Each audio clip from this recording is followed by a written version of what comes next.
Wow, wow. Hey, what's up? What's up? What's up? Pura vida. Pura vida. Wow. I'm about to get into chapter 5 of the book we've been reading. I'm going to show you guys what book that is.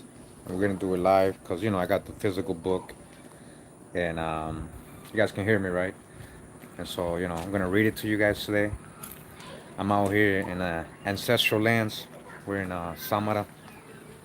The town is called Samara. Samaria, Samara. Shut up, shut up. Pura vida. Pura vida. Pura vida. Hey, what's up? What's up? What's up? What's up? My fault, my fault. Here I am. What's up? Yeah, check it out.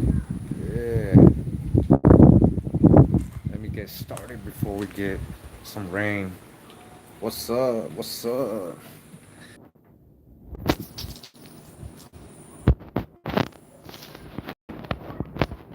My fault, guys. Trying to make sure I don't get disconnected. We had good internet earlier. Hold on.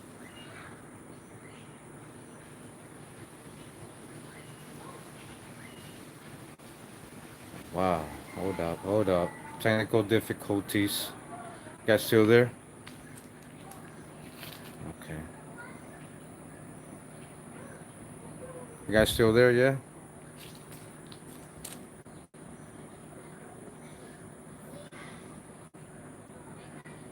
Wow. Hello. Hello. Test. Test. There we go. Yeah, maybe when I got close over there. Damn. I thought I had internet right there. Wi-Fi. Okay, I got the Wi-Fi right here. Why did it disconnect? Hold on, guys. Make sure it don't disconnect. Let me see. Hold on. Let me try to see if my Wi-Fi is gonna disconnect.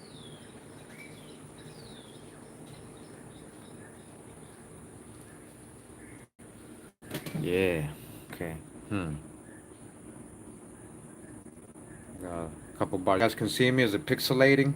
Is it pixelating? Let me know if it's pixelating, guys. See if we can do this if it's possible or not.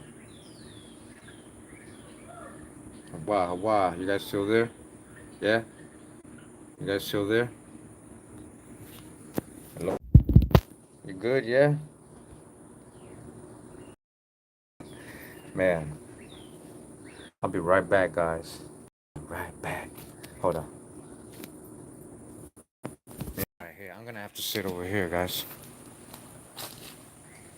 How am I gonna do this? How am I gonna do this now?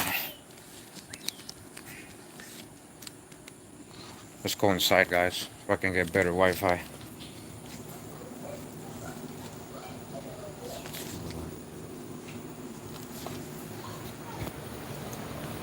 Wow, hold on, guys. We're gonna travel, all right? Don't disconnect. Hold on.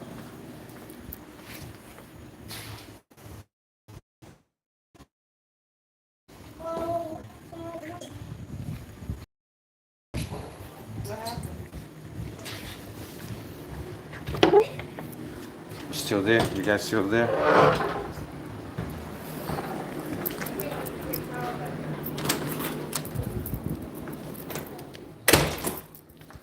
You guys traveling with me?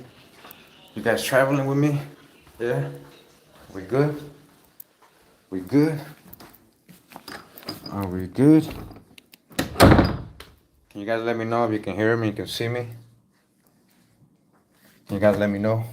Can you guys let me know? Oh yeah, check this out. Check this out. You guys good? You guys can hear me? We're good now? Okay, we're good now. We're good now. We're good now.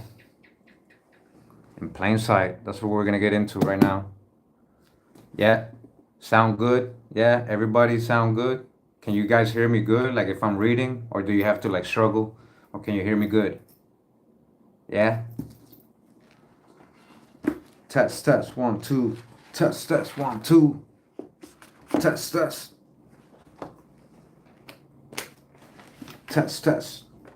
Test. You guys ain't helping me out. You guys ain't helping me out. Test. Are we not connecting? All right. Good here? Okay, good. Sorry, I hadn't scrolled down the chat. All right. We're gonna definitely get into this book again. We're gonna read chapter 5 real quick. If you guys don't mind me reading, just watching me read. I'll show you the images. Don't worry. All right, let's get to chapter 5.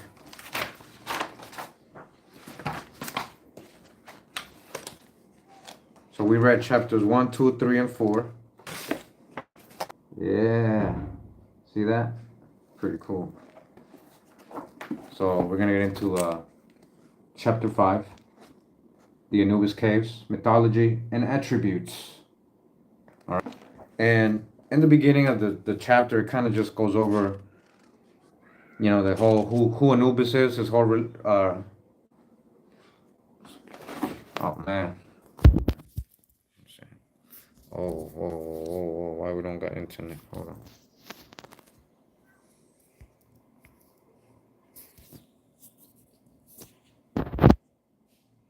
Hold on. My Wi-Fi is supposed to be working. How do I? Okay. My fault, guys. My fault. I have better internet in other areas, but there's a whole bunch of people, so it'll be noisy and stuff. And they ain't interested in this stuff. But I hope it's working now. Damn, I got. Yeah. We good? That's what it is, probably. Everybody's on the internet. Yeah. So I'm in a hotel, guys. I'm not at home.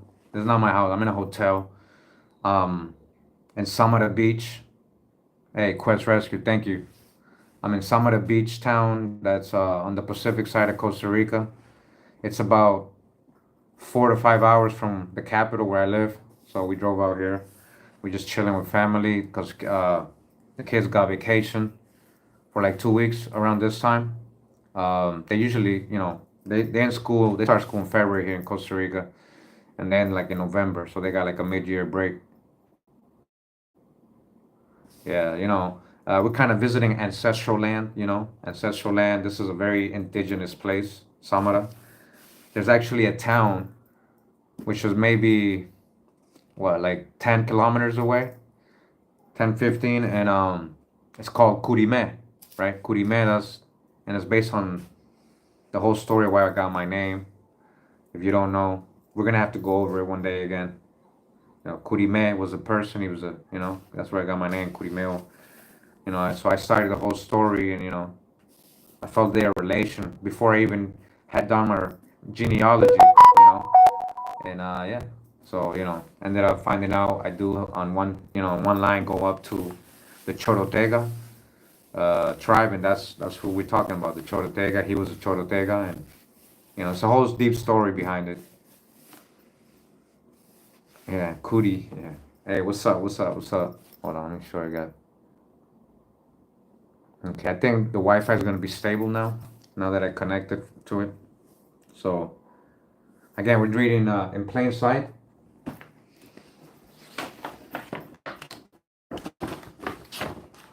Hold on, guys. I got a little bit of my white stuff here. Hold on. Okay. There we go. Okay. So chapter 5. The Anubis caves. It starts talking about the mythology and the religious background behind Thoth. So it's kind of going over Egyptian mythology a little bit in the first couple of chapters. Starts talking about who Thoth is. And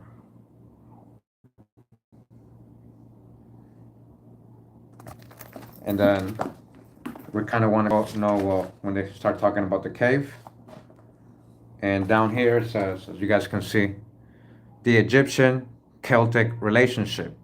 All right, that's what we're gonna start reading. Yeah, from Boston, man. Park your car. Park your car right there, you know? So it says the Egyptian-Celtic relationship. It was Fel who was able to tie together the mystery of the Egyptian-Celtic relationship in Cave 2. So again, we're talking about the Anubis caves. If you guys missed chapter 4, the previous chapter, this is in the Americas, in Oklahoma, I think. Yeah, in Oklahoma, I believe. Let me see. I forgot already. I shouldn't forget. I shouldn't forget. Yeah, Oklahoma. Okay. So they found, Anubis inscription in there and everything, and a whole bunch of Mithra. We went over in chapter 4, guys. So you guys got to go over it. So we're talking about a cave in Oklahoma, where they found old world inscriptions. And not just that, a very deep ceremonial place, alignments, throughout the year, the sun coming in, certain holes aligning at certain times of the year, the solstices and all that. All right. So we're talking about Barry Fell. When they're saying Fell, they're saying Barry Fell, who wrote the book BC, America BC. So Gloria Farley, right, the author of this book, all the work she did for like 40 years, she's like the pioneer of epigraphy. So Barry Fell, when he wrote his book America BC, he used Gloria Farley a lot. He quoted her and what she did, and he kind of got a little deeper, with his own things. So this is what we're talking about. It says, it was Fell who was able to tie together the mystery of the Egyptian-Celtic relationship in Cave 2. He noted that several times in his translations in the Anubis caves, the balance of night and day was mentioned. He knew the Egyptian deity, Anubis, had been depicted as weighing the souls of the dead. He wondered why Ogham script in Gaelic language was used in connection with a foreign god. In his research to answer the questions, he found that Apuleius, a Libyan of the 2nd century AD, visited Rome and reported that Egyptian gods, including Anubis, were worshipped by some so-called Romans, right? At that time, since Celtic travelers passed through Rome in the same period, they would have become aware of Anubis. Fell also learned from the writing of Plutarch, a Greek contemporary of Apuleius, that some people believe that Anubis is a god of time, and that his name is supposed to mean a horizontal circle that divides light from darkness. All right. So again, so-called Greeks, most likely, maybe in the Middle Ages, these people really wrote all this stuff. All right. Hey, thanks for joining us here. We're reading live. We're reading in plain sight. It's a great book. Oh, you guys know it. In Plain Sight by Gloria Farley. And right now we're in chapter 5. We're talking about the religious significance, the mythology behind what's in the Anubis cave and stuff, right? So that's what they're trying to explain.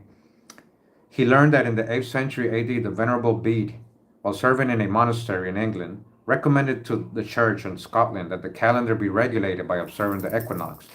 He cited the Egyptians for being generally recognized as the most precise and accurate calendar markers.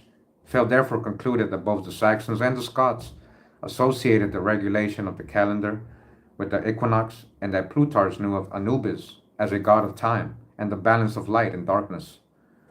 The Egyptian hieroglyphic indicator, it says here, another proof of the Egyptian-Celtic relationship in an Egyptian hieroglyph in Cave 2, near the floor under the window, which opens into Cave 3. Although I have seen it several times and fully recorded it with photographs and traces, I did not understand its meaning for several years, even though I had realized that it was a sign of walking legs pointing to the right, which according to Gardiner means legs walking backwards or turn back. All right, so check this out. That's what I'm talking about right there.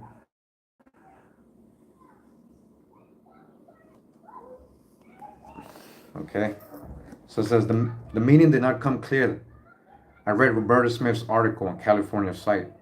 Smith gave the meaning of a legs hieroglyphic found at the site as go the other way. It was then realized that the hieroglyphic in Anubis cave is another solstice reference.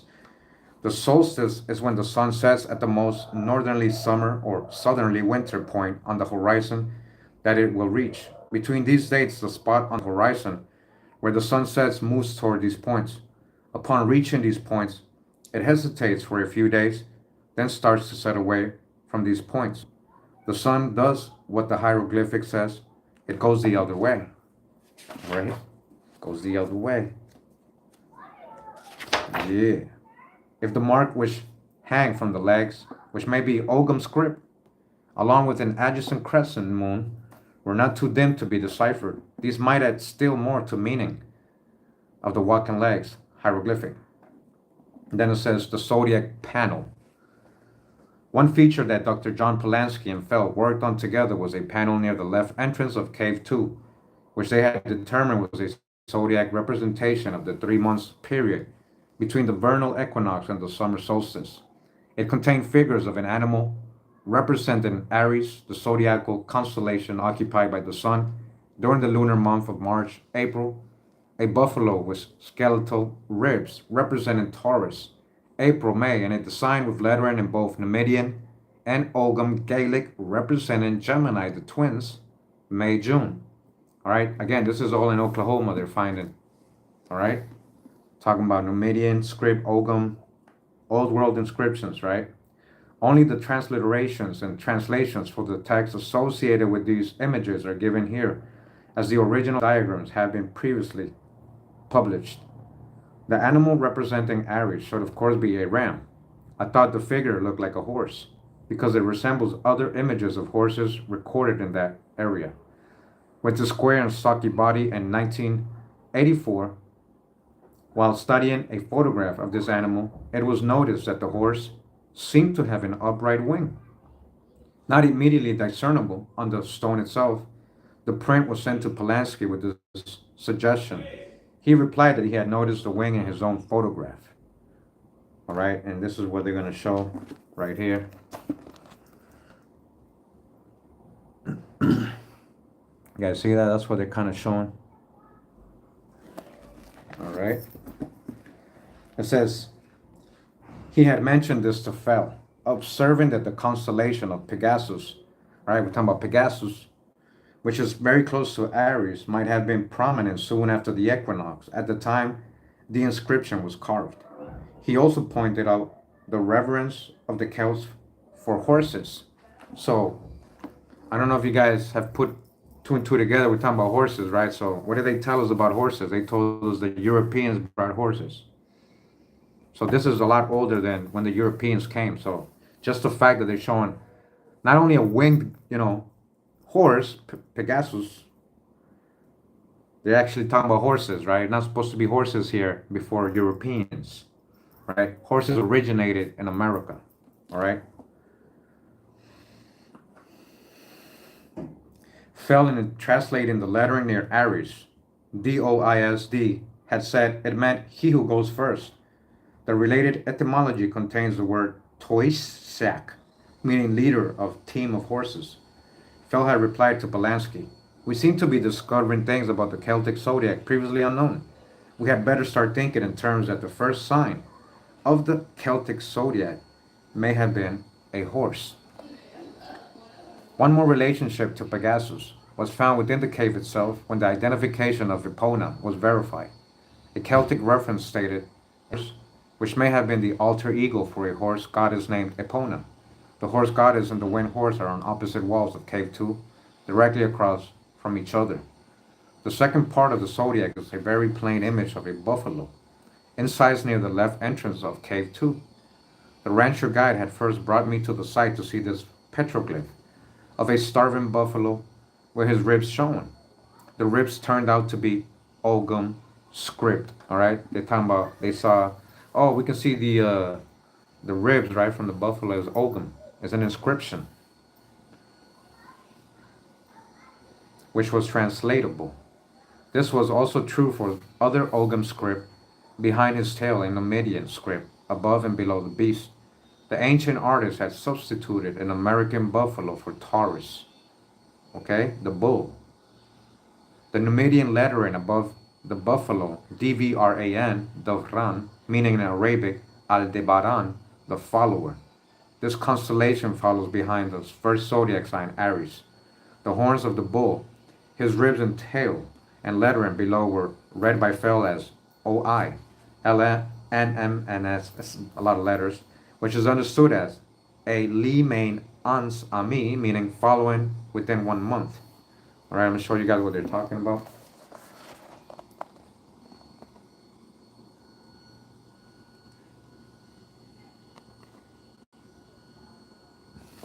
Okay, so it says Fel has pointed out that skeletal remains or skeletal animals are an ancient feature of Celtic art. A dog drawn in his manner appears in the Book of Kells. The third constellation of this zodiac appears below Aries on the panel. It consists of Libyan lettering YSH, making the words Jausha, meaning in Arabic Gemini, twins, and also an Ogham Gaelic version, MCD-GBL, Maka da Culpa, meaning sign of the two twins. All right, so this is what they're concluding. The sun god. The image of the sun god, distinguished by his red crown, appears on the left side of the Anubis panel, as previously shown in figure 4.4. Most sun gods that I have recorded have been crude, but this one is very artistic. Facing the rising sun petroglyph, he holds up both hands with outspread fingers, and his mouth is open as it is exhorting. Keeler and I had agreed that it symbol incised on his right hand is an Egyptian hieroglyph, the phallus, which Keeler said symbolized fatherhood. A crack in the stone which runs along the line of his feet has caused some disagreement.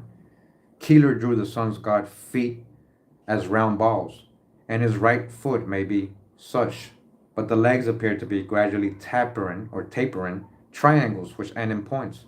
This style is common among petroglyphs found in the area. Surprisingly, he stands at the upper back at a cube drawn in perspective. Some critics have said this denotes a fairly modern concept. The modernity of the perspective is negated by a wall painting at the site of Catalhuyak, Anatolia, modern Turkey. The illustration shows a hunter carrying a woven cage, which is drawn as a cube in perspective. As this site is carbon dated at 6,500 to 5,600 BC, it is astounding to learn that these advanced people lived in brick apartments, complexes reached by ladders, grew grain, wove textiles, and made art objects. All right, let me show you what they're showing you here. Hey, much love. Thank you for anybody that has donated. I'll go ahead and check out who donated at the end. It's because I'm reading, I can't really see. This is what they're talking about right now. Okay.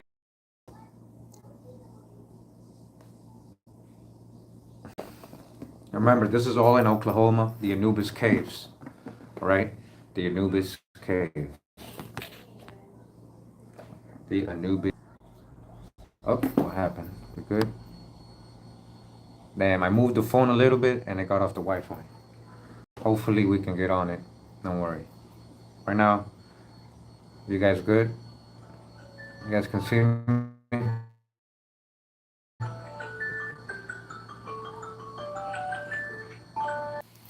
Hold on. Let me try to get back on the Wi-Fi, guys. What happened? Intermediate break.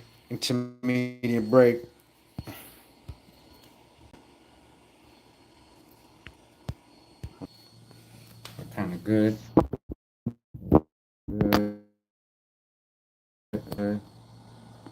Okay. Leave the phone alone. Like I moved it a little bit to the right, and it disconnected the Wi-Fi. So we got Wi-Fi connection again. I'm not gonna move the phone. Hold on.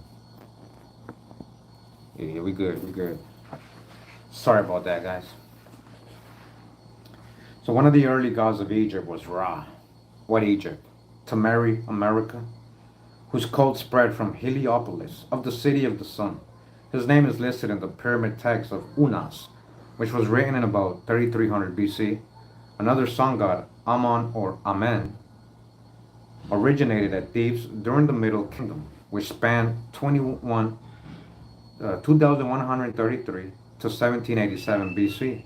He represented the hidden midnight sun, in contrast to Ra, who represented the brilliant noonday sun. When Amun eventually merged with Ra, the crown showed the rays of the sun. Keeler thought that the sun god represented in Ra and his juvenile form, and that the cube was the always cubical Egyptian throne. From the latex mold of the entire panel fell deciphered writing in both Celtic Ogham and the Numidian script of North Africa in alternate lines. Two symbols of this alphabet lie within the cube, BL. Thus, Fell identified the figure as Bel, the Celtic version of the sun god. He used the fingers and rays of the head as Ogham symbols in his decipherment.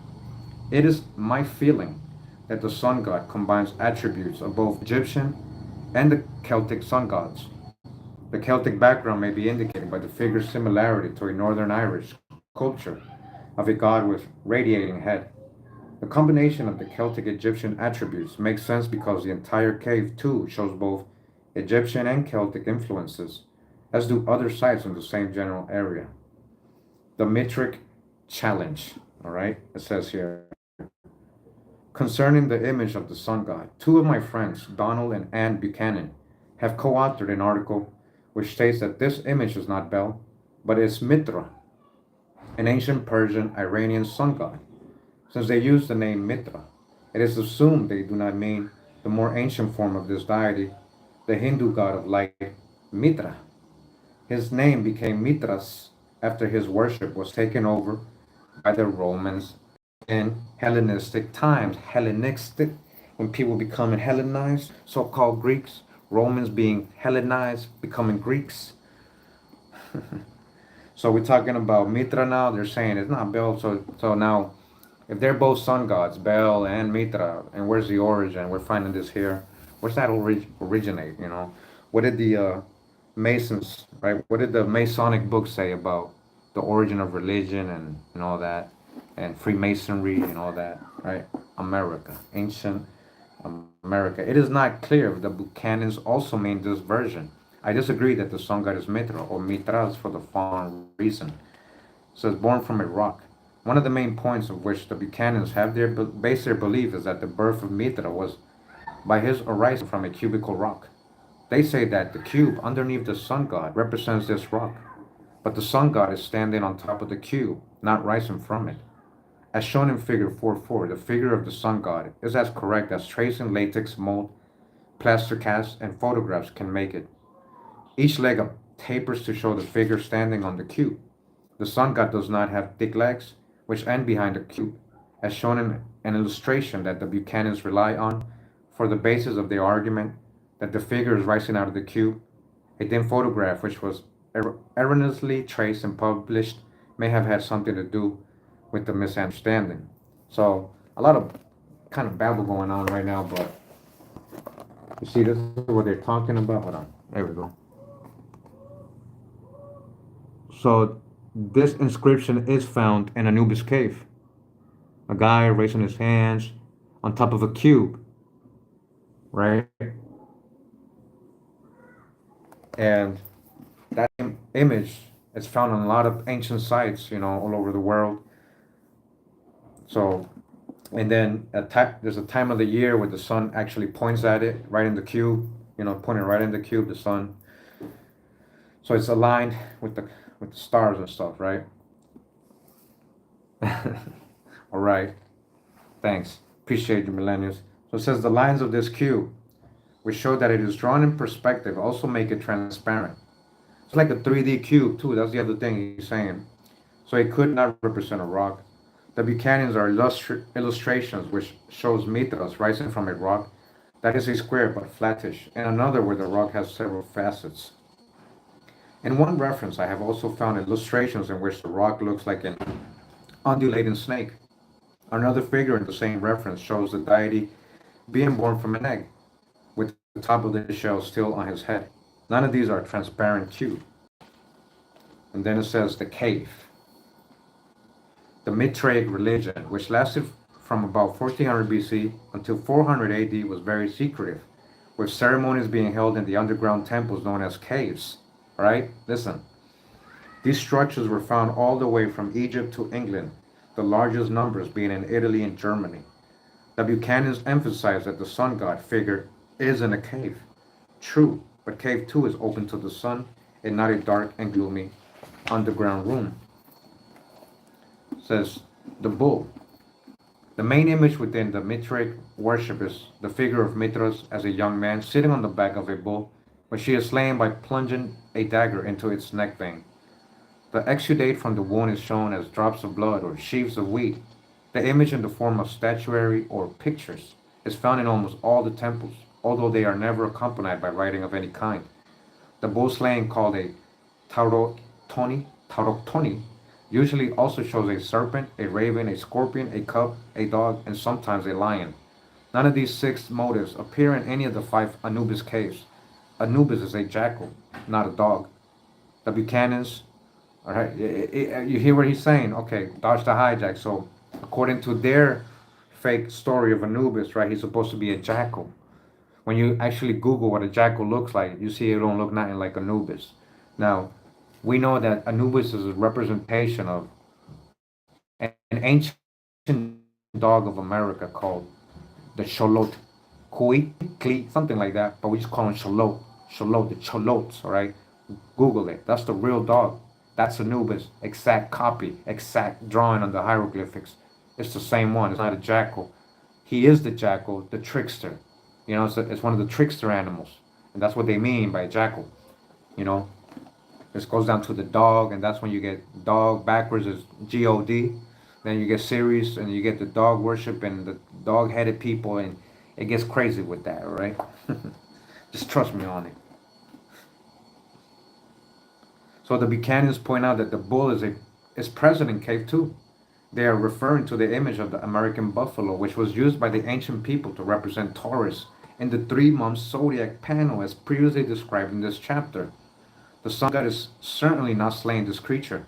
Neither is he leading it or walking beside it as shown in an illustration of the Buchanan's article. The petroglyph of the buffalo is on another wall of the cave, some feet away from the sun. The headgear. The sun god wears a radiating crown, Mithras, wears a virgin cap, which is a tall conical cap which bends forward.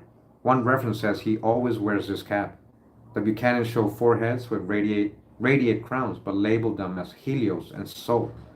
Another reference shows that Mithras is putting a radiate crown on Sol, thus showing that they are different entities.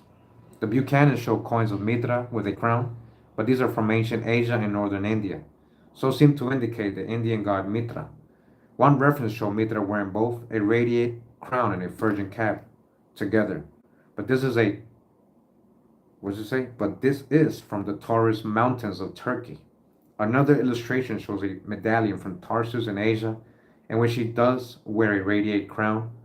But this is the only reference which could be found directly showing Mithras with a radiant crown. Both of these examples are from Asia. The Buchanan's article seems to exclude the Asian Mithra and concentrate on the European Mithras. It says here that Chalmis, the above described medallion from the Tarsus, also shows. Okay, so now they're talking in general, guys. Hold on. I'm going to get to the part of the cave. Let me see. The Christian relation, the name of Bel, Sheila-na-gig. Okay, here we go.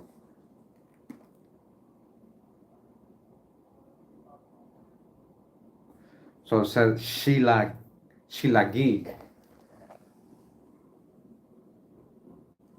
Sheila-na-gig. Near the figure of Anubis on the back wall of Cave 2 is incised a female figure, which was seen on my first visit in 1978. This figure was not discussed with my fellow explorers, and all whom were men, because her pose is blatantly sexual. Alright? Check this out, guys. I have since learned not to be so Victorian in my attitude toward ancient petroglyphs. It was when I was studying Celtic references that I saw illustrations of Sheila-na-gig. She is described as the goddess of motherhood, and is shown in the same posture of holding open the birth canal, as is shown in the figure in Cave 2. Her image is still extant on the corbel of the Church of St. Mary and St. David Kilpeck, Herefordshire, England. However, the area of her greatest popularity seems to have been in Ireland. All right, you can see a connection here. A recent book devoting research to the Sheila-na-gig figures in medieval times considered them images of lust. The co-authors believe that the oldest image of her is just prior to 1100 AD. The Sheila-na-gig figures are not confined to the British Isles, but are likely an offshoot from the European continent. All right, we're going to show you what they're talking about, what the inscription looks like. All right, so real quick, and then I'm going to show you the image, but we're going to keep reading. All right. You guys see that? So opening her birth canal, you know. All right. You guys see that? So this is what it's in Anubis cave.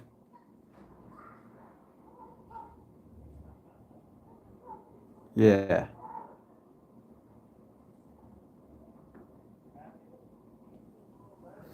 So this is an ancient goddess. It's what they're telling you they're finding in the Anubis caves. Get the thing out of me.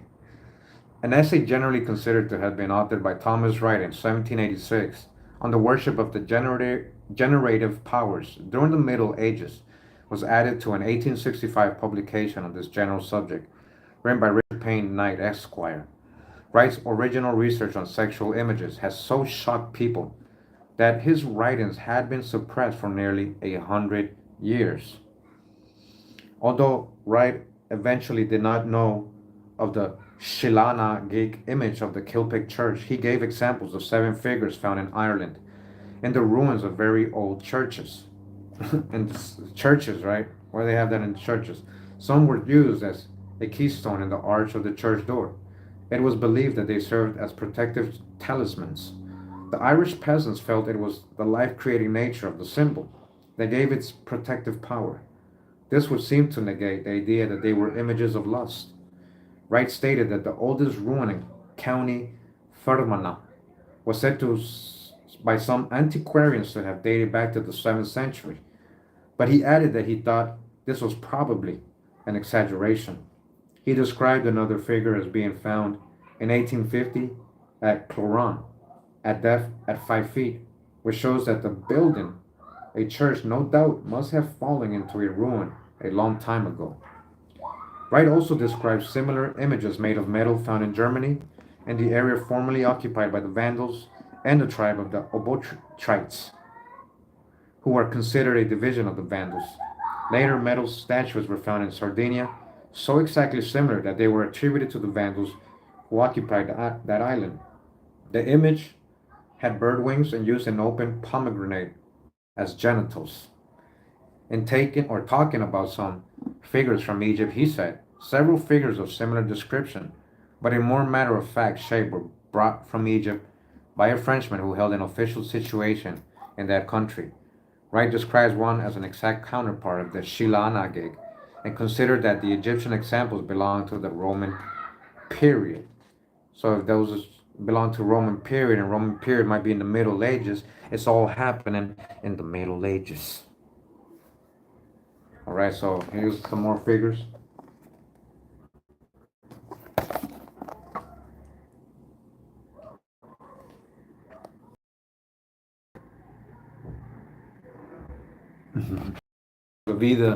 Pura vida, pura mother, pura love.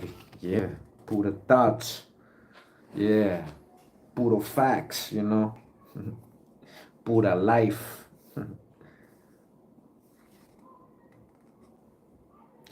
So we're gonna move on. It says the Beltane panel. The Beltane panel. Let's see how much we got here. Okay, we got the Beltane panel. Not being a linguist, I very seldom attempt to translate an old world inscription, but I tackled the panel in K2 when no one else seemed interested.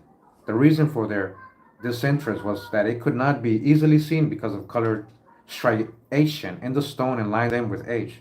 This panel was examined during my first visit in 1978 and on later visits. About 6 inches to the right of the Sheila-na-gig image were 2 figures of men in squares of tunics, one with held arms out and the other with arms held up like the sun god. Between them, but nearer the right-hand figure, was a petroglyph that at first looked like an Indian teepee, as it had triangular shape and what seemed to be something, sorry, like a tent pole. It was rolling Gillespie, who after closely examining it with me said that it is a bonfire, with flames coming out of the top. He then went on to describe the lighting, sorry, of bonfires in ancient Celtic ceremonies, huh? Bonfires, huh? A Celtic thing. Didn't they do that all over in the States too? So this is what they are talking about.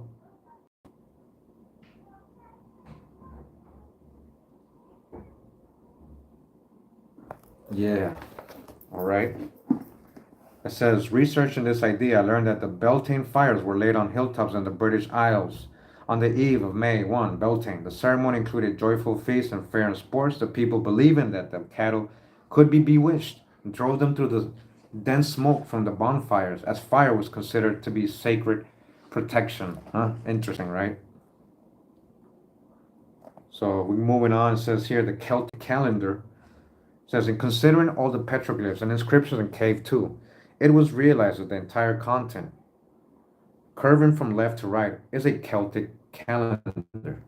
It is not in exact calendrical order, but commemorates certain times during the Celtic year. On the left wall, as one enters the cave, so he's calling it Celtic, and again, I would say they're probably seen in reverse. That's what they know it as, because that's where they studied it and they thought it originated all that. But why is it being found here? Was it called Celtic? All this stuff. It became Celtic. The same tradition, same calendar, same knowledge, same science migrated somewhere. On the left wall, as one enters the cave, is the Zodiac panel, which covers the 3 months from the spring equinox until the summer solstice, approximately March 21st until June 21st.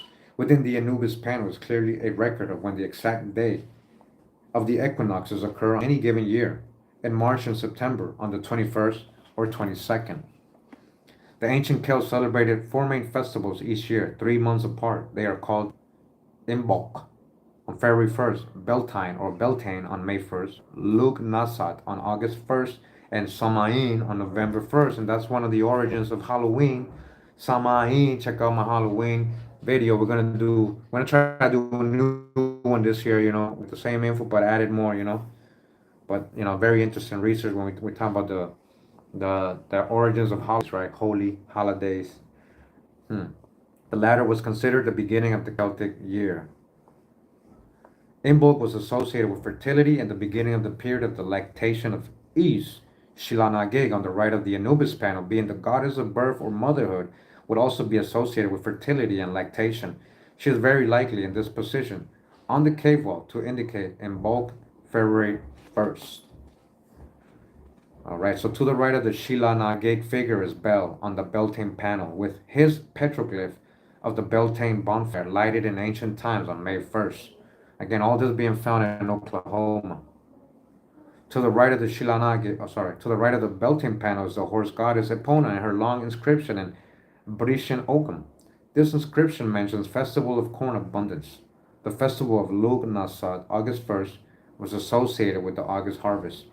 The Epona Britian Oakham inscription continued with Day of Onset of Winter, Bel retires, Day of Ghost, which is the eve of All Hallows Day, October 31st. Listen, all so when we did the video, right, Halloween, we're talking about all this, the Celtic stuff, but you see how it's all connecting back to the Americas, right? You guys see this is what they're finding here in Oklahoma, and just this is just one cave, right? Like, we've gone over so much info, so many newspaper articles, so many inscriptions they found all over the place.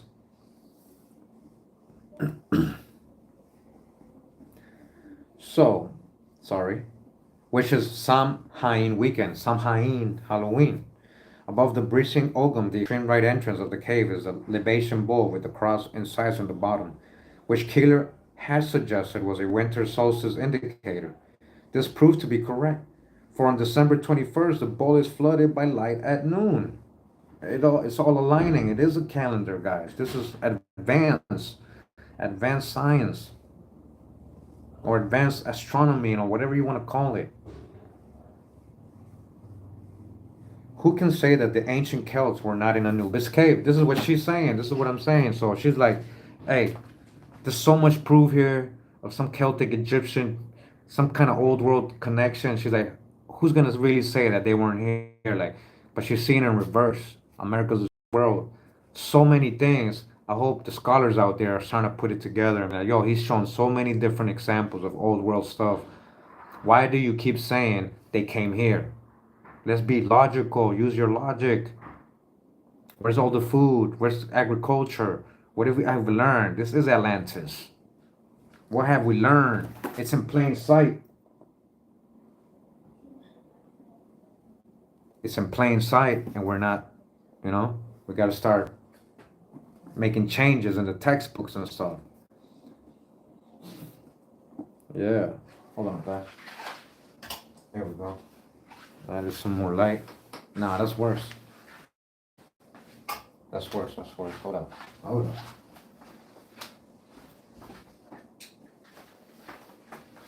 I don't want to take it too dark. All right. All right. So there's a Celtic calendar, for sure. Okay.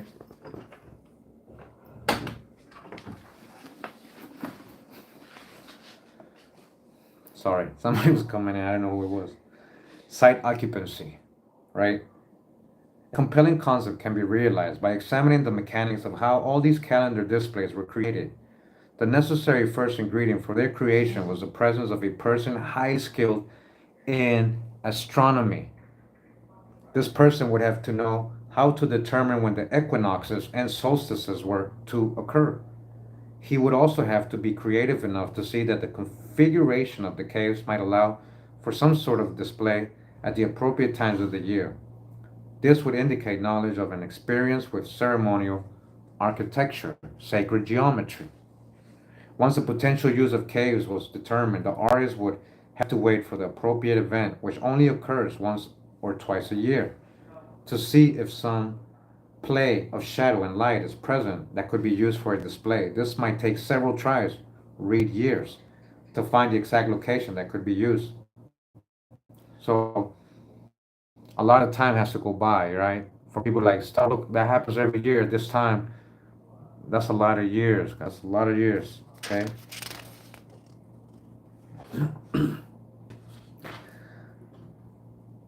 So this argues for the potential of long-term occupancy of the Anubis cave by old world peoples. By old world peoples. This potential makes the site of a tremendous importance because the longer a site is occupied, the greater the chances are that artifacts will be preserved that will show this occupancy. If mainstream archaeologists can ever be persuaded to undertake digs based on epigraphic evidence, the Anubis cave would be one of the first sites that would require exploration. And then it says Ship of Bel. And this is what they're going to talk about real quick. All right. I appreciate you, Frank. I don't know if anybody else has donated. I appreciate anybody that did. I'll go ahead and check at the end. Thank you. Appreciate it, man. It says, it was mentioned in the previous chapter that a petroglyph which resembled a ship was discovered in Cave 4 by Dale Murphy in 1979. This 26-inch ship is a peculiar design, almost suggestive the shape of a shoe. No sails could be seen, but two lines slanted up from above the deck to below the hull, suggesting an oar and steering device. At the stern was deeply carved an upright letter P, which was obviously of more recent origin. Although it could have been an enhancement of an original symbol, there is no way to prove this, so the P shape is omitted from my drawing. So it says, in June 1981, when we again worked in Cave 4, we were there for just before sunset, and the strong western light washed over the ship image. We saw two faint lines connecting the vertical marks with the ship's deck, making triangles which may represent sails. Robert Wilson obtained good photographs that showed these faint lines, as did a latex mold we made. In the ship seems to glide among rows of Ogham script. So this is what it's doing as during the solstices and everything, right? The ship seems to glide among the rows of Ogham script. Fell's 1983 translation previously given shows that the language used is Gaelic. The subject is a dedication to the sun god Bel, who had been adopted by the Celts. If it was then that the meaning of three more lines carved on a hull of the ship made sense, with the deck used as steam line and space marks are the Ogum BL, making this the ship of Bel. And then it says the Anubis Egyptian ship, which is this one they're showing.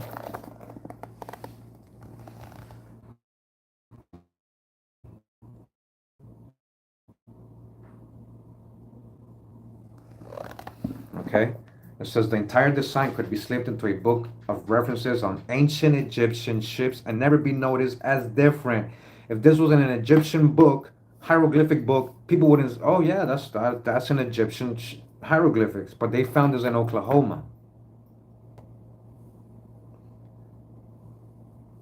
because it is a short distance from the cave containing the image of Anubis. This petroglyph is called the Anubis Egyptian ship. And then it says that Johnny the Traveler, right? Johnny. Hey, Johnny the Traveler. That's the inscription right here. Okay?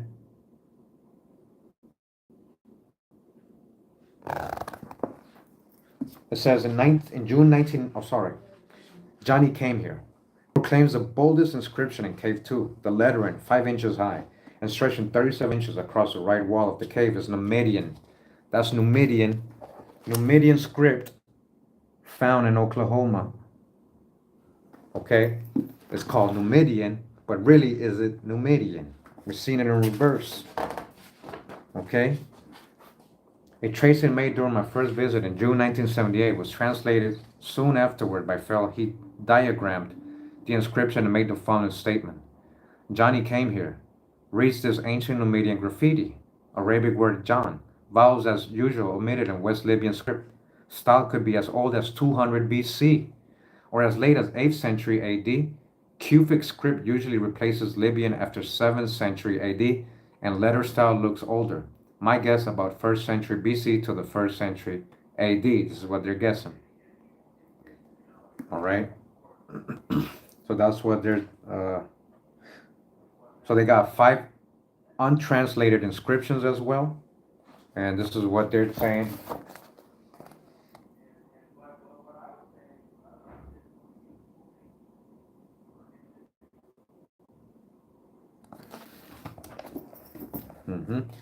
There are 5 groups of petroglyphs within the caves that are quite puzzling. They appear to be intended as inscriptions, but even scripts that they employ cannot be identified. Oh yeah. The first puzzler is to the right of the Anubis figure in Cave 2. There is some resemblance to Ogum, but the symbols do not match known Ogum script, as these marks are surrounded by figures and inscriptions related to calendar regulations. It is believed that they may represent some sort of day count. Okay, and then we got this.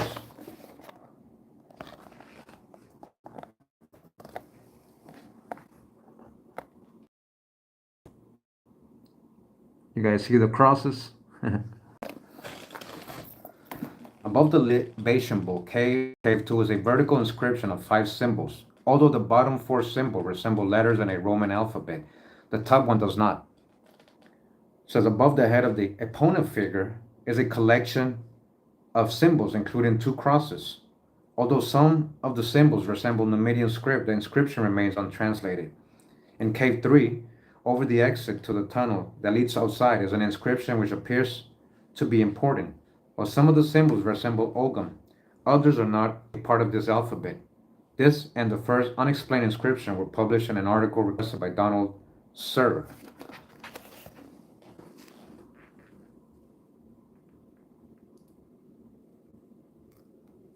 Okay, yeah.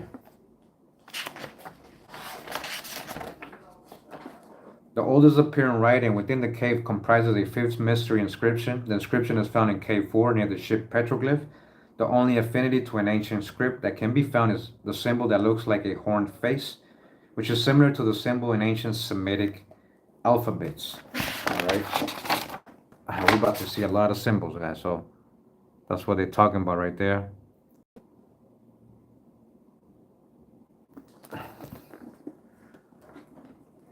So it says early Christians at Anubis cave, and they're saying Christians, right, because they're finding crosses, right? So they're saying they left their marks here in the cave. This can be matched to standard forms found within Christianity. But, are they really Christian? I'm going to show you what they're talking about. Within the libation bowl in the cave too is carved a Latin cross. Above the head of Epona, and a little to the right is a design containing an equilateral Greek cross, and above it the potent cross.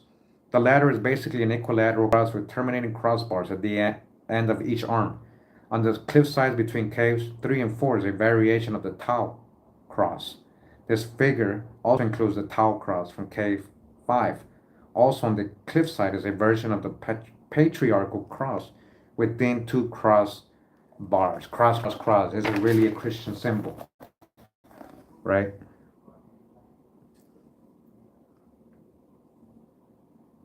That's what they're talking about.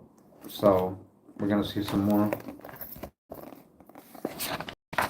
right?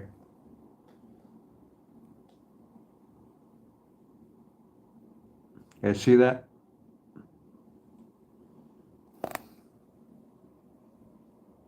Yeah.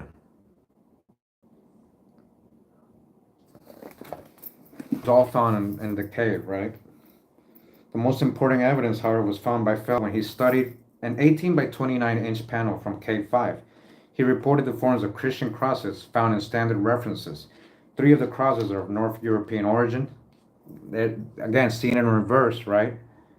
They are the Tau cross in the upper left, the star cross or inverse Chi Rho in the lower left, and the flattery cross in the upper right. The 4th cross, which appears at top center of the panel, is simplified leaved cross. Its origin is northern Italy.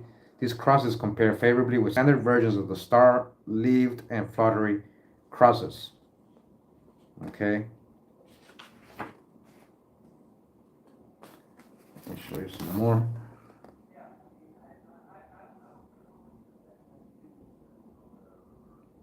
Okay. What Christians, A plea for the Anubis cave. Okay, we're almost done here. It says, my plan was to keep the location of the Anubis cave a secret.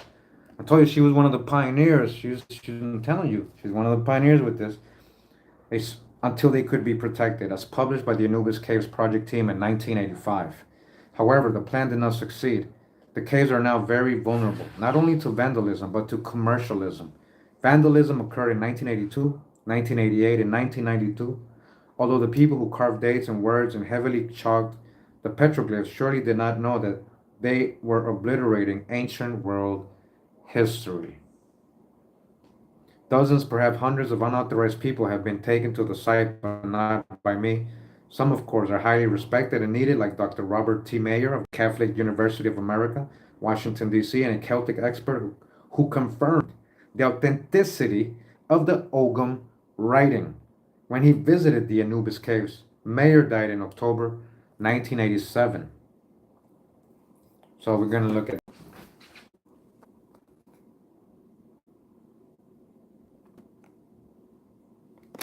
Okay, it says, another welcome visitor by Dr. David H. Kelly of the Department of Archaeology, University of Alberta.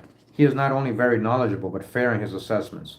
It was reported by James Whittle that Kelly pointed out the fact that the equinox light show was looked for after Fell had interpreted a line of Ogham referring to the equinox.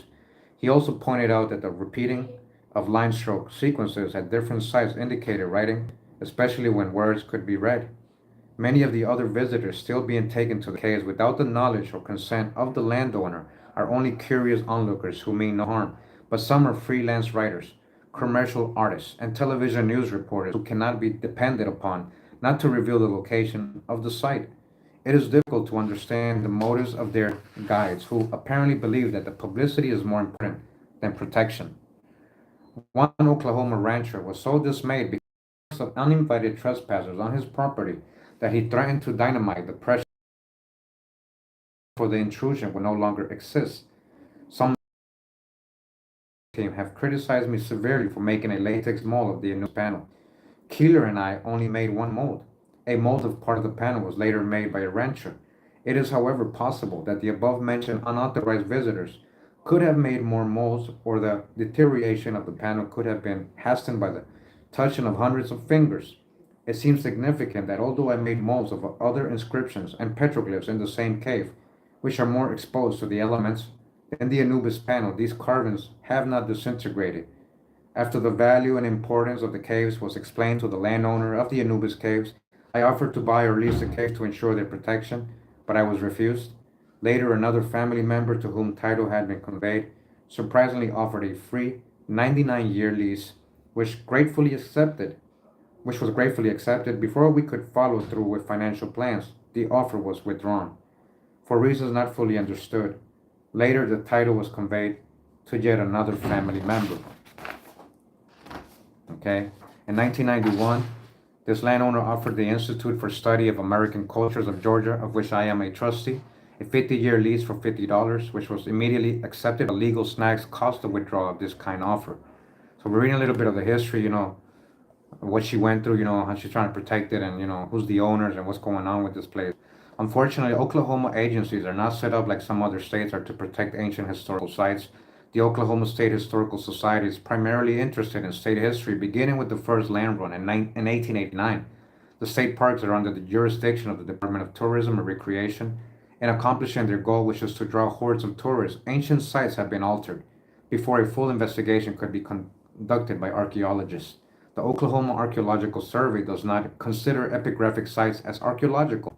Even if they did, they could not do much as their budget is drastically small for their own excavation projects. The National Register for Historic Sites is fine for buildings, but not for remote cliffs and caves full of old world writing, unless there could be a 24-hour guard posted. A feature of the registry is that the exact location is immediately made public. In 1988, a very excellent documentary on the Anubis cave was made by Mike Jett, assisted by Professor Justin Noble and Lowell Lehman, all from Northeastern State University, Tahlequah, Oklahoma. This was done with difficulty as several young children were brought in at the equinox hour and were allowed to race through the caves and jiggle the sensitive equipment used to make the documentary. This video has not been released by me yet because it continues to be my goal in life to protect this site. You hear this? Although the property is posted and the owner has stated that he will take to court anyone who sets foot on his acreage, the unauthorized visitations continue. If further vandalism can be prevented until the caves are properly protected and the public then welcome, this important astronomical site of old world origin can eventually be known and accepted worldwide. Unanswered questions. All right, we're almost literally done. We got one more paragraph. It says here, the quest to learn more from Anubis caves continues. What a privilege it would be if we could roll back the centuries and observe the actual happenings at this site during the ancient holidays. What a joy it would be to see the ancient people, to hear their chants, and sort out the languages they used in their worship of the settling sun. Were these people still clad in fabrics brought from the old world? This is the old world. Listen, she's still going that they came here. Or were they by this time wearing skins and furs gathered in America? So she's trying to say we didn't have, like, you hear what she's saying, right? Like, we had all that, guys. Cotton, right? Cotton, we grow cotton, right? Like, come on. We have very fancy clothes here. There's actually many anthropological accounts of how the Indians were dressed. We've gone over a lot of them, you know. So that's the hijack a little bit. Were they spinning and weaving wool from sheep they brought along, or were they just remembering the months of lambing from their homelands? Were the Libyans or Egyptians in group speaking in North African dialect? So she's saying, were these people that came from North Africa, they speak in their language? This is all, questions, theories she got. She's seeing it in reverse. Was the spoken Gaelic from the tongues of Celts from Iberia or Scotland? Did the groups merge in the melting pot of the Iberian Peninsula before coming together to America? Or did the North Africans merge with the Celts in Ireland or Scotland and arrive directly from there? Someday we shall know. Although several old world deities have been presented in these last two chapters, the images of many others have been found carved on stone in America. These are detailed in the next chapter. It's going to be a good chapter, chapter 6, and we're going to definitely scan that one so we can read it together. I'm actually scanning the whole book chapter by chapter, and I'm going to share this on my Patreon page for my Patreons. All right, so that was the end of chapter 5. All right, again, we're reading in plain sight. right, let me show this cover. In Plain Sight, Old World Records in Ancient America by Gloria Farley. All right, you guys still there? Did you fall asleep? What's going on? What's up? We're gonna want to take a walk with me outside real quick. Let's take a walk with me outside real quick, guys. All right. Excuse everything.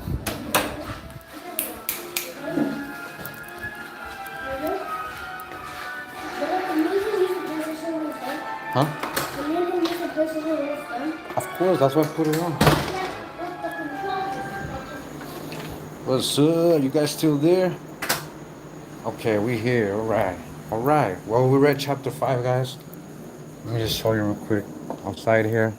I might lose a little internet, but hopefully it'll connect to my cellular's phone internet. So my phone. Okay, we're good. We're good. All right, we're good. I'm gonna show you the pool. That's all right. Let me show you outside. All right.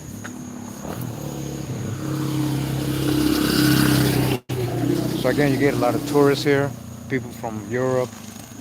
You guys hear that? That was a howling monkey. We call them Congos. They're pretty big. Ooh, ooh, ooh, ooh. Let's see if it starts talking.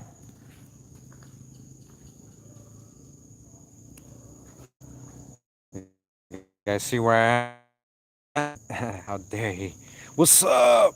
Yo, what's up, man? I don't like just, guys, the vacation is nice for the family and everything, but I gotta keep working. I gotta keep reading. We got so much to do. And I just, I don't like being bored. I'm like, if I'm bored, I'm gonna want to do a video. So here I am. I hope you guys enjoyed that reading. It's not always the best quality, right? Like I put it, I let you guys see the what I'm reading, but hopefully, you guys liked it and enjoyed it. At least we're hearing. All right. Wow. Let's walk down here real quick. See as they just dropped something. So these kind of monk Congos, they're known for doing bad things, like throwing shit at you and shit. So I just heard something fall. I was all like, I ain't trying to get shit thrown at me. So let's walk right here real quick. Yeah. Wow, wow.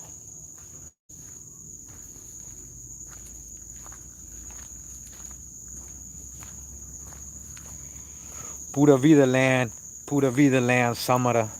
So the beach is about like less than a mile. There's actually two beaches. If I go that way, there's there's a beach there. We ran there in the morning. I ran in the morning. I ran that way. I did about 3K, and you end up in this crazy beach, but it's not like it's a dangerous beach. It shouldn't be. It's a lot of rip currents, and a river crosses it before you go to the beach, and there's like crocodiles there and stuff. So there's even a sign that says "Be careful, crocodiles." So we don't mess with that. The main beach is over there. It's a really nice beach. Very calm beach. It's been really stormy. We're in the middle of winter, so you guys see there's puddles. It's actually a little sprinkle coming down. It's not really raining, but it's like you feel a little sprinkle. But when we were coming in yesterday, it rained so hard. There was like flooding in some of the streets, because the sewers they kind of get full. You guys don't understand the amount of rain that falls here when it rains, like in the winter time. It's you lose visibility. It rains so hard, you lose visibility, and when you're driving and stuff, it gets crazy and things flood. Like you'll get a 10-minute shower and things will flood like crazy. But actually, let's go that way. They're building houses. I'm gonna show you guys. A lot of people building here. This used to be a very quiet town. Like guys, the town don't look like this. I'm at the outskirt outside, a little dirt street. I like being away from the main center because it's noisy and stuff. But we are in the town. Like this is like literally you can walk to it. The town looks a little different. It's very there's a lot of businesses, street paved and all that. So with the beaches.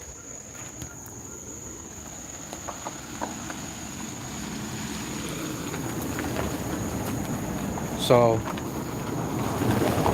yeah, Mexico. No, it's not Mexico. I'm from Costa Rica.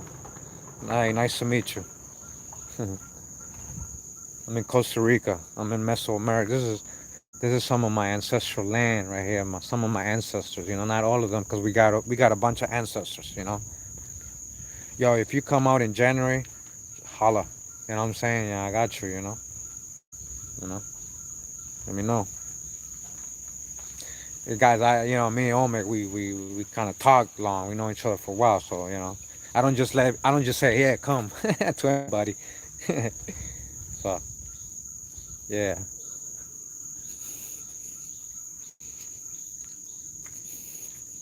very tropical, guys. Very, especially the winter time, which means rainy season. As you guys can see, look, it's muddy right there, like a lot of water. It rained earlier. It rains on and off. In the morning, it was hot. It was sunny. That's how usually it is all over Costa Rica in the mornings. It'd be like really, really sunny and hot, and then by the afternoon, the showers come in, and then it stops by the afternoon. All right, hold on.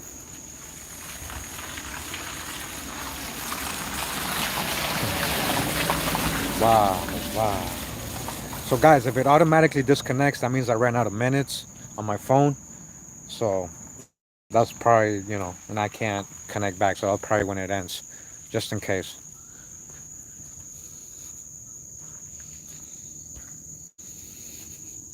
You guys ever seen almond trees? Those almond trees. A lot of them grow in the beach areas. Come on, monkeys! Yeah. Oh, did it disconnect? Oh. We good? Yeah, we good. I might be going too far from the town, you know? Hopefully we're good still. You have a large garden. Oh yeah, Millennial's got a garden. Look at all this land. So that's what it all used to kind of look like, right? When they started cutting down the trees and creating farms out here. When they took the Indians' land. When they took the Indians' land and started creating farms and stuff, cutting down trees, and then you got a bunch of grazing properties, right?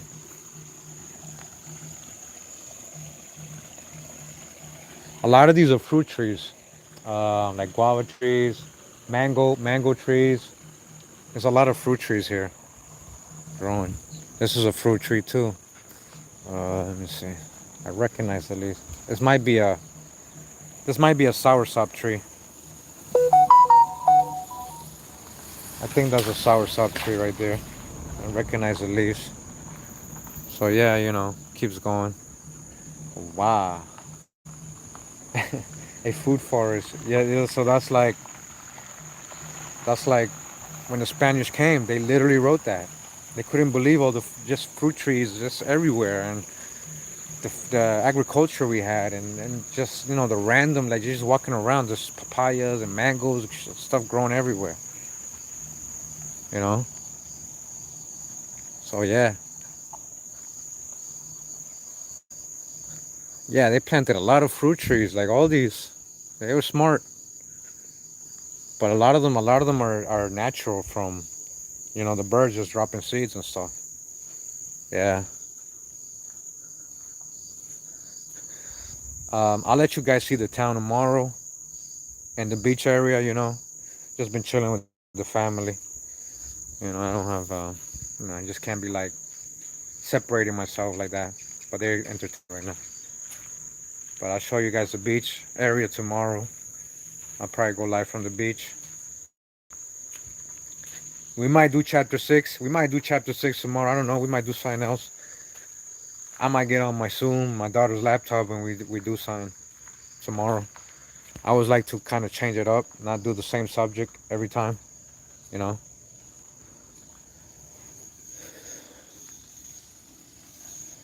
Yeah. Wow. Wow. He beeped at me. I don't think he liked that I was filming him. I was thinking, like, hey, probably, like, why he filming me? So yeah, literally, there's mad Congos here. We call them Congos. They're called. If you look it up, howling monkeys. howling monkeys, Costa Rica, you'll see what I'm talking about. They're pretty big. They're pretty big. And they literally howl and growl like like really loud. So they were doing that like 4 or 5 in the morning. But those are the kind of sounds you can kind of sleep to. I can sleep through that. You know, the nature sounds. That's not that bad.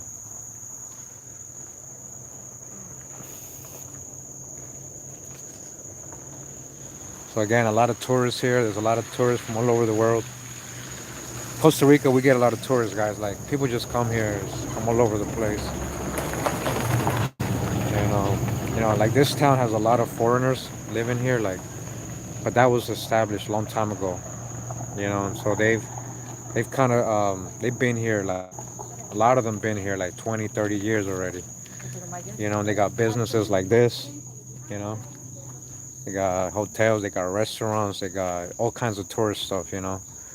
So this town is yeah, it's kind of like, but it's very conscious people who settled here, right, and bought land and stuff because they're very organic here, very like, it's not like a party beach town. There is party beach town. This is not. They have concerts here sometimes, but this is more like a chill. Come cleanse yourself, chill, nature, beautiful place, calm, rest, chill. Yeah. What's up? What's up? Oh, wow. Oh, wow. Yeah, California. All right. How many people? 81. Okay. All right. Looks soothing. It is. That's what pura vida is.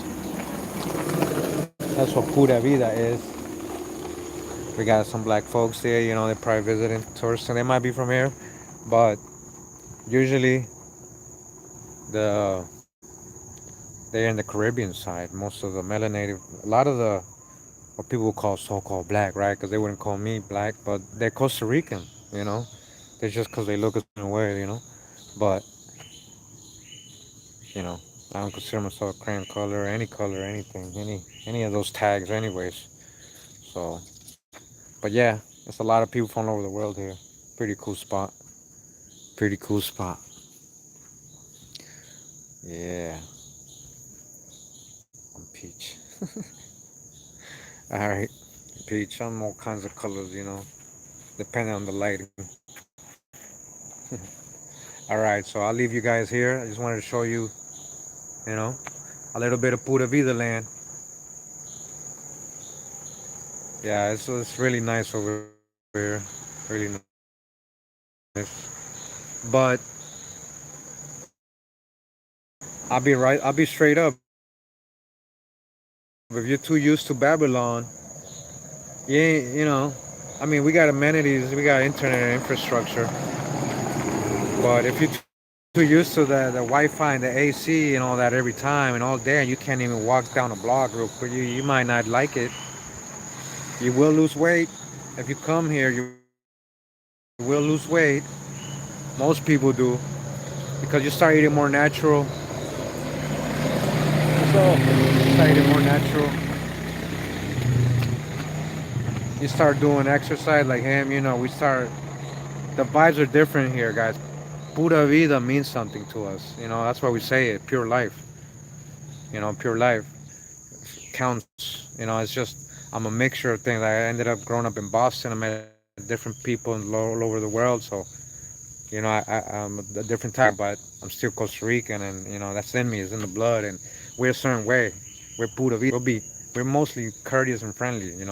You come here, and not just because you're a tourist. That's just how we are, because that's how we are with each other. We just be chilling. A lot of people live a very simple life. They might not have money, but they live a very tranquil life, and they're always chilling and doing things with their family reunions, and they're always having a blast doing cookouts, and you know.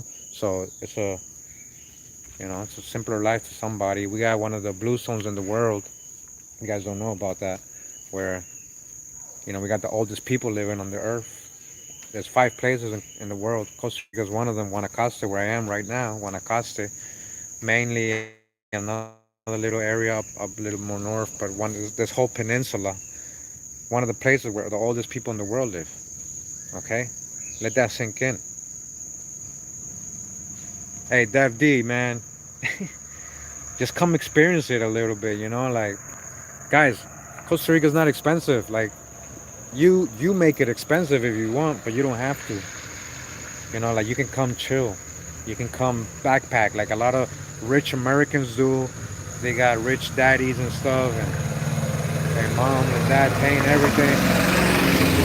But they out here backpacking like they got no money. They out here like taking the bus, backpacking, and having an adventure. I've done that a lot. I used to backpack all the time. I don't come from means. So we still kind of.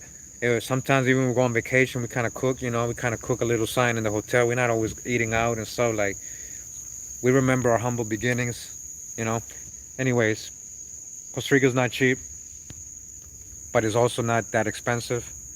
It's how you make it. You can ball out, or you can just come simply. And just chill, man. Just live. Go to the local spots, go to the cheaper hotels. And you still have the same fun. And that's what people don't know. A lot of people so used to going to these fake resorts, right? It's all commercialism, cruises, and resorts where you're locked in one place, and that's fake. That's like fake. You're constantly getting fake. Like we have those here, guys. They're fun. I've gone to them, but then you miss out on all this. Like you really miss out on the whole experience of coming to Costa Rica. So that's why I'm like, it's kind of weird that I'm kind of doing this and reading a book at the same day. People that don't know me, ever see me, or know what my channel's about, they're gonna, what the hell? This guy's reading a book, then he's in Costa Rica, walking around like, what's going on? What's going on here? Yeah, so yeah, many people are into that whole fake kind of world and entertainment or whatever they think is fun, and they couldn't walk from here to the beach, less than a mile, cause I'm getting hot, I'm tired, I'm tired. But you will lose some weight if you come to Costa Rica and you're not, you're gonna eat healthier, you're gonna walk, you're gonna sweat a little bit more, you're gonna do some activities, you're gonna do some canopy, you're gonna do some hiking, you're gonna go up to waterfalls. So a lot of people are not ready for that. They ain't prepared. Like, but it's funny. It's funny. It's fun. All right. I'll see you guys tomorrow. The graduate of Lost Souls. I'll see you guys tomorrow. Thanks for tuning in. Let me see what it is. Oh, it's 6 o'clock. Usually at 6 o'clock where I live, it's already dark. Because we're at the beach, the sun just went down right here. So, but it's about to get dark any moment. It looks bright, but it's about to shut down. That's what happens here. 6 o'clock, shut down. Boom. Lights turn off. 6 in the morning, lights turn on. Hey, I don't know what happened to your rooster, but hopefully your rooster's good, Carrie. All right. I'm glad you guys were able to like at least chat while I was reading, and talk and do your thing. Yeah, do your thing. Appreciate you guys from Pura Vida land. I'm out. I'm out. Be wise. Give thanks. Keep the code. Wow. Wow. Keep the code. Pura vida, mi gente. Much love. Much love. Thanks for tuning in. Bye bye. Pura vida. Mucho amor. All right.